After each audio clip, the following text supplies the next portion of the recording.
first time I've heard of this gentleman. His name is Talal Abu Ghazala. Right. And he's 81 years old. He's Jordanian.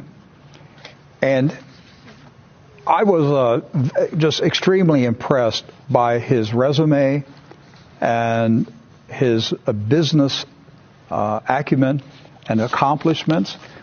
He owns one of the largest professional services corporation, maybe the largest professional services corporation in accounting, HR. He has offices in 100 cities. All right. I want to put up on the screen the committees that he is the which one do we have first here? We have chairmanships. Right. It's actually, we didn't have enough to fit on one screen, so we have to do two different screens here. Really? Oh, yeah. Is this the chairman or the memberships? What do we have? This is the board memberships. These are board memberships. Right, just like we have on our sheet in front of us. This resume is probably one of the most impressive ones I've ever seen. Yeah. He's chairman of the International Arab Society of Certified Accountants. He's a member of the advisory board of the NSEAD Global Talent Competitiveness Index, member of the United Nations Social Impact Fund High Level Advisory Board, honorary membership from the Kuwaiti Association of Accountants and Auditors, special ambassador of the World Tourism Organization. The list, I mean, you can scroll through it if our control. You can just scroll through and you can see these are just some of the organizations that he's a member of. Then you go to the chairmanships, right, where he's chairman of organizations. Doc, go ahead. I mean, the chair of the Talal Abu Ghazala University College for Applied. They named a business college after him. That's how smart he is in analyzing things. He's the honorary president of the Bosphorus Summit's Board of Trustees in Turkey. Chair of the Honorary Council of Consortium for Sustainable Urbanization in the U.S., co-chair of the UN Global Network on Promoting Digital Technologies for Sustainable Urbanization. It goes on and on and on. I counted 36 different organizations and committees that he's the chairman of related to business and to economics. So I would say that he probably qualifies as an expert on understanding business cycles, economic cycles. I would say if he was testifying in a court of law, that we would say he is a bona fide expert in these matters. And his opinion would carry a lot of weight. Yes. So I came across an article that he published in 2018 in the Jordan Times, which is a newspaper I read. I try to go to it weekly. It's an English newspaper published in Amman, Jordan. And so he published an article December 26, 2018, Prepare Before Time Runs Out for the 2020 Global Economic Crisis. Right.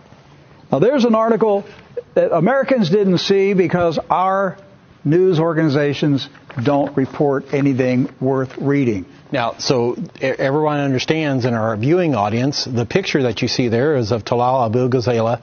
He is the gentleman that we've been talking about, yes, that is the chair of all these different committees, has a business college named after him. He might know something. He just might know something about what's happening in the world economy. I would pay attention when somebody of his caliber, knowledge and expertise and connections, when he writes an editorial in his home country of Jordan and says, prepare before time runs out for the 2020 global economic crisis. Right. Doc, I read this article last night. He said, read it. I'll just read a paragraph. He said, I have been sounding the alarm of a major economic crisis that may hit globally by the year 2020. Contrary to some expert analysis, I have good reason to believe that the new crisis is going to be much more devastating than the 2008 one, which was described by Ben Bernanke, the chair of the Federal Reserve at the time, as the worst financial crisis in global history. Most likely, and like the previous one, this crisis will start in the United States. So, folks, listen, here is one of the most prominent, well-known, well-respected businessmen in the Arab world who is telling the Arab business community who respect him. He's saying, I'm shouting. I mean, he's an accountant. Right. He owns an accounting firm that has 100 offices around the world. Right. And he's saying to the business leaders of the Arab world, a mega financial crisis is coming in 2020, and it's going to start in America. Right. And you may be saying to yourself, well, wait a minute. If you're a viewer or listener, you have a little bit of financial acumen. You may be saying, wait, we're experiencing growth here in the U.S. We're experiencing, an expansion of the economy here in the U.S. How can there be a global financial crisis? Well, just like in 2008, that was pumped up with money and with promises that couldn't be delivered on. He goes on to say the U.S. has witnessed a 2.5% growth. This is an indication that there should be no crisis. But he says, I think this growth is due to increased consumer demand because of the liquidity of the U.S. government pumping into the market and is not representative of a real recovery. In other words, we're propping it up with nitroglycerin in the form of quantitative easing, printing money like it's going out of style. And so we're just pumping that money into the economy. This is a false recovery that's going on, is what he's saying. That's right. He said the imminent economic crisis has been slowly but surely brewing for many years. And he says it appears that its arrival appears to be on schedule, 2020, just in time for the U.S. presidential election. Right. Now think about that. This is why I'm saying I'm not certain Donald Trump's reelection is certain. Because if the economy tanks in 2020, you will see the most massive vote for communism that you could ever imagine would happen in the United States of America.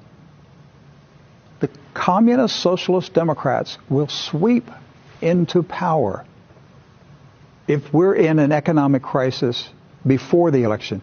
Now, they may be able to hold it off and slide through the election and get President Trump elected, and then the crash comes.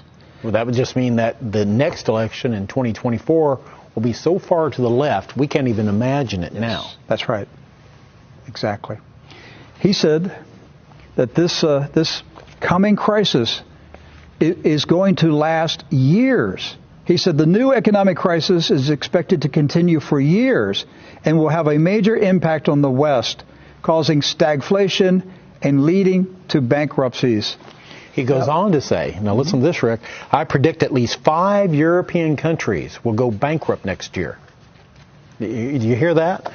This economic expert is saying, I predict at least 5 European countries will go bankrupt next year, which will not mean that they close shop. They'll just be unable to provide services to their citizens. Like he's a global accountant. Right.